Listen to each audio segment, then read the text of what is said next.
Herkese yeniden merhaba, kanalıma tekrar hoş geldiniz. Malum okullar açılıyor. Bir uyum haftası, oryantasyon haftasına girmek üzereyiz. Peki bu süreci nasıl değerlendirelim? Anne babalar olarak üzerimize düşen görevler nelerdir? Bir öğretmen gözüyle size bunları aktarmak istiyorum. Deneyimlerimden de bahsetmek istiyorum bu süreçle alakalı. Çocuğunuz yeni bir okula başlıyorsa eğer aslında siz de yeni bir okula başlıyorsunuz demektir. Bu süreci en sağlıklı bir şekilde nasıl atlatırız? Hemen videoya geçelim.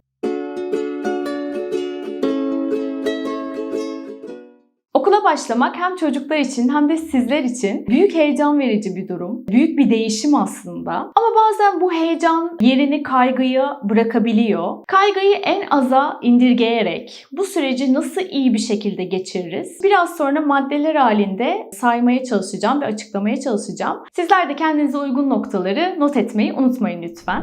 İlk maddemizle başlayalım. Çocuğunuz yeni bir okula başlıyorsa siz de yeni bir okula başlıyorsunuz demiştim. İlk maddemiz öncelikle sizin okula hazır olmanız. Okulun ilk günleri, oryantasyonun ilk günleri, okul ortamları kaostur. Ağlayan çocuklar, heyecanlı anne babalar, öğretmenler, okul yönetimi zaten hareketli, biraz heyecanlı ama biraz kaygılı bir ortam zaten mevcut. Böyle anlarda bazı manzaralarla karşılaşıyoruz. Çocuğundan ayrılmak istemeyen, çocuğu kadar ağlayan anneler görüyoruz. Öğretmenler olarak kaygınızı kesinlikle anlıyoruz. Çoğu annenin şöyle bir kaygısı vardır çocuğunu okula bıraktıktan sonra. Acaba yemeğini yedi mi? Tuvalete gitti mi? Tuvaletini söyleyebildi mi? Suyunu yeteri kadar içti mi? İçeride ağlaması devam ediyor mu? Bir tek benim mi çocuğum ağlıyor? Gibi bu tarz sorular kafanızda gün boyunca dolanıp duracak. Bunlar sıklıkla duyduğumuz sorular. Gün sonlarında aileye geri bildirimler verirken sürekli aynı soruları aslında cevaplıyoruz. Çocuğunuzla ayrılık sürenizi ne kadar kısa tutarsanız aslında o kadar iyi. Hem çocuk için iyi hem öğretmen için iyi. Çünkü bir noktada da öğretmen devreye girmeli. Çocukla ilgilenmeli, çocuğun dikkatini çekmeli. Çok kaygılıysanız bile kaygınızı belli etmeden 1 saat sonra alacağım, 2 saat sonra alacağım. Şimdi bu zamanlarla ilgili de konuşacağız. Kısa bir vedalaşmayla çocuğunuzdan okul giriş kapısında mı, dış kapıda mı, nerede ayrılıyorsanız orada vedalaşmanızı bitirmeniz gerekiyor. Dönüp dönüp tekrar öpmek, tekrar sarılmak kaygıyı daha da arttıracaktır. Eğer okulla ilgili bir güven probleminiz yoksa gönül rahatlığıyla çocuklarınızı okula, öğretmenlerine teslim edebilirsiniz. Sürece hem kendinizi hem çocuğunuzu hazırlarken eğer okul ve ev arası mesafeniz kısaysa okul yolunu tercih etmeye çalışın. Bu yollardan geçeceğiz. Hem kendinizi alıştıracaksınız bu noktada hem çocuğunuz okul yolunu keşfedecek. Yanından geçerken okulunu mutlaka gösterin. Burası senin okulun.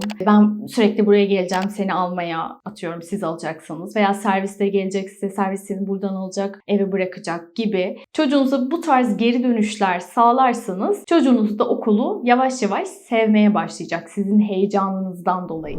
İkinci maddemiz son söylediğime aslında çok yakın. Okulla tanışık olmak. Oryantasyon süreçlerinin öncesinde veli görüşmeleri yapılır. Bu görüşmeler çok önemlidir. Öğretmen için ayrı önemi vardır. Sizler için ayrı önemi vardır. Hem öğretmeni tanırsınız, bir bakarsınız şöyle bir. O hissi, o sıcaklığı almaya çalışırsınız. Okul yönetimiyle tanışırsınız. Okul ortamı, çevreyi, bahçeyi, yemekhaneyi, tuvaletleri görme şansınız vardır. Bu anları çok iyi değerlendirin. Okulu biliyor olmak, tanıyor olmak, tanımaya başlıyor olmak çok önemli. İlk maddede söylediğim okula karşı bir güven sorununuz yoksa dediğim nokta tam da buraya çıkıyor. Öncesinde okulla sürekli iletişim halinde olmak, bağlantılı olmak güveni arttıran bir durum. Bu şekilde hem kendi içiniz rahat olacak hem de öğretmenlerin de aynı şekilde. Çünkü bizler de veliyle tanışamadığımızda, bir ön görüşme yapamadığımızda gerçekten neyle karşılaşacağımızı bilmediğimiz için çok kaygılı ve tedirgin olabiliriz. Bu madde o yüzden herkesi koruyan, çocuğu, veliyi, öğretmeni koruyan bir madde. O yüzden çok önemli. Bu tarz görüşmeleri kaçırmayın. Üçüncü maddemiz okulu eğlenceli bir yer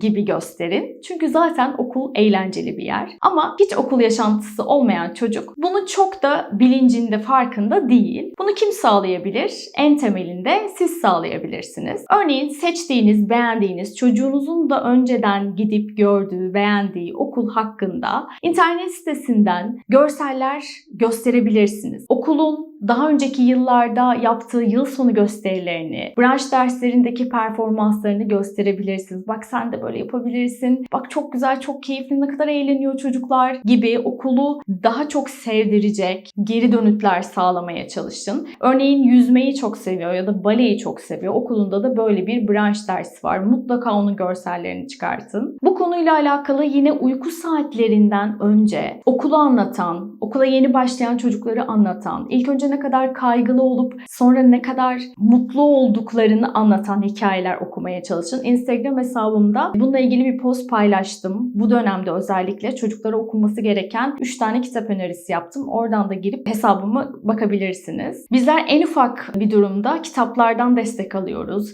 Cinsel gelişim, akran zorbalığı, tüm bu konularda çok güzel hikaye kitapları var. Biraz araştırmanızı öneririm. Kitaplardan destek almak, yardım almak çok çok önemli. Bizim söyleyemediğimiz, konuşamadığımız, belki ifade edemediğimiz birçok şeyi kitaplar çok güzel bir dille çocuklara anlatıyor. Evet, 4.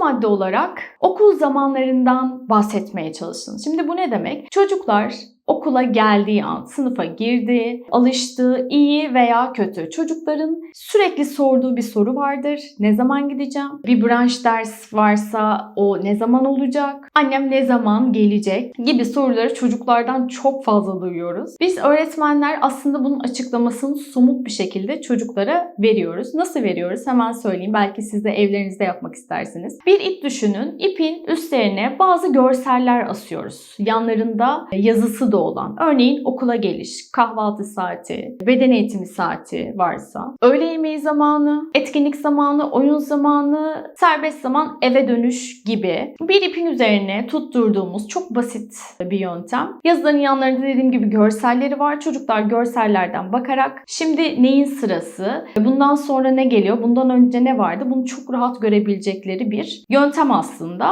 Özellikle okulun ilk zamanları çocuklarla ilk yaptığımız şey bu görseli tanıtmak. Tabii her okulun farklıdır. Ben şu an sadece örnek veriyorum ama çocukların içini ciddi derecede rahatlatan bir durum. Bunu aynı şekilde evde de yapabilirsiniz. Evde de kendi düzeninizi bu şekilde oluşturabilirsiniz. Okul zamanı için de işte okula gideceksin, şunları yapacaksın. Yine görsellerle açıklayabilirsiniz bu durumu. Zamanlardan mutlaka bahsedin. Zaman kavramını çocuğa nasıl verdiğinizle de bağlantılı. Örneğin şöyle bir örnek de verebilirim bu konuyla ilgili. Oryantasyonun ilk günü kısa bir zamandır. 1 saat veya 2 saat şeklinde yapılır. Bu 2 saatlik süre sizin için ne ifade ediyor? Bir oyun parkında oynama süresi mi? Bir alışveriş merkezinde dolaşma süresi mi? Veya bir sinemaya gittiniz, sinemadaki filmin uzunluk süresi mi? Mesela bu şekilde de örnek verebilirsiniz. Beni ne zaman alacaksın diye sordu. Bir sinema saati kadar süre geçtikten sonra seni alacağım. Eğer böyle bir yönteminiz yoksa tabii yapmayın. Ama okul öncesi dönemde bu tarz zaman kavramını algılayabilmeleri için böyle süreler ekleyebilirsiniz. Mesela bir mum düşünün. Uzun ince bir mum. Bu mum bitene kadar kitap okuyacağız. Bu mum bitene kadar banyomuzu yapalım gibi bu şekilde zaman kavramları ekleyebilirsiniz. Bir diğer maddemiz uyum haftası saatlerine bağlı kalabilmek. Bazı anne babalar bu durumdan gerçekten çok müzdarip. Çünkü çalışma saatleri uymuyor. 12'de kim alacak çocuğu? 2'ye kayıyor. 2'de kim alacak? Bu tarz böyle sorunlar yaşıyoruz aslında. Ama diğer maddede de söylediğim şey, yani tüm sene rahat edebilmeniz, çocukların geçireceği bu bir haftalık oryantasyon süreciyle çok ilişkili bir durum. Kendi sınıflarımızın dışında diğer öğretmen arkadaşlarımızın sınıflarından çeşitli örnekler görüyoruz. Uyum haftasında hiçbir sorun yaşamayıp 1-2 ay sonra ağlama krizlerine giren çocuklar var. O nedenle benim çocuğum çok uyumlu, gerek yok, İşte çarşamba getiririm, cuma belki öğleden sonra getiririm gibi söylemlerinizi lütfen bir kenara bırakın. Uyum haftası diye önemsenmeyen durumlar da var tabii bunların yanında. Tatildeyiz, gelemiyoruz gibi. Aslında toplantılarda da, ön görüşmelerde de uyum haftasının ne kadar önemli olduğu hakkında konuşur öğretmenler. Bir hafta boyunca birbirine alışmış çocukların arasına sonradan dahil olan çocuklarda bu kaygıyı yaşamalarına gerek yok. Kendi arkadaşları birlikte aynı anda, aynı koşullarda, aynı saat dilimlerinde güzel bir hafta haftayı geçirirlerse çok daha sağlıklı ilişkiler kurabilirler. Evet, oryantasyon haftasına katılım çok önemli demişken şunu da söylemek istiyorum. Bazı okullar bu süreyi bir haftaya yayar. Bu en sağlıklısıdır. Bazı okullar 3 günle tamamlar. Çocuğunuzu alma saatinizde okulda olmanız çok önemli. İlk gün zaten size bir liste verilir. Giriş çıkış saatleri bellidir. Çocuğunuzda herhangi bir kaygı yaratmamak adına. Çünkü özellikle ilk haftada çocuklar yavaş yavaş gitmeye başladığı zaman sona kalan çocuk her zaman bir tık böyle bir şüpheye düştüğü durumlar oluyor. Ağlayan çocuklar da oluyor. Çok farklı tepki veren çocuklar da oluyor. Lütfen o saatlere, özellikle çıkış saatlerine, tabii sabah giriş saatleri de çok çok önemli. Ama özellikle çıkış saatlerinde geç kalmamaya özen gösterin derim. Bir diğer madde model olmak. Çocuğunuz özellikle uyum haftasına alışmakta zorlanıyorsa, bu süreç ona çok can sıkıcı geldiyse kendi çocukluğunuzdan bahsedin. Varsa fotoğraf göstermeye çalışın.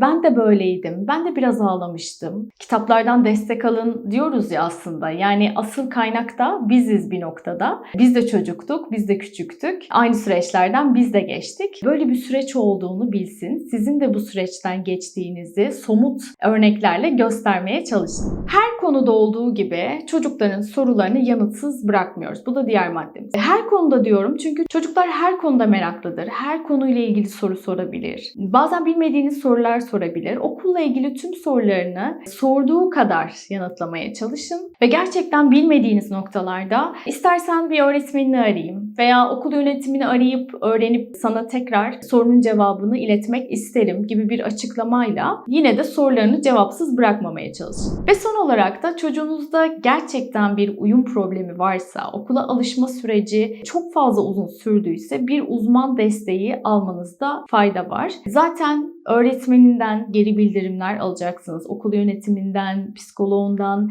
rehberlik servisinden varsa bu tarz birimlerden zaten çocuğunuzla ilgili geri dönüt alıyor olacaksınız. Böyle bir durumda da bir uzman desteği almaktan lütfen çekinmeyin, korkmayın. Evet, uyum süreciyle ilgili kendi gözlemlerim, deneyimlerimden birkaç madde hazırlamaya çalıştım. Umarım içlerinde işinize yarar, birçok bilgi edinmişsinizdir. Dinlediğiniz için şimdiden çok teşekkür ederim. Videoyu beğendiyseniz beğen tuşuna basmayı ve kanalıma abone olmayı unutmayın lütfen. Eğer bu videoyu çocuğunuzun uyum haftasından önce izliyorsanız ne hissettiğinizi yorumlara yazın. Eğer uyum haftasından sonra denk geldiyseniz nasıl geçti süreç, bunları bilmeyi çok isterim gerçekten. Şimdiden çok teşekkür ederim. Bir sonraki videoda görüşmek üzere. Hoşça kalın.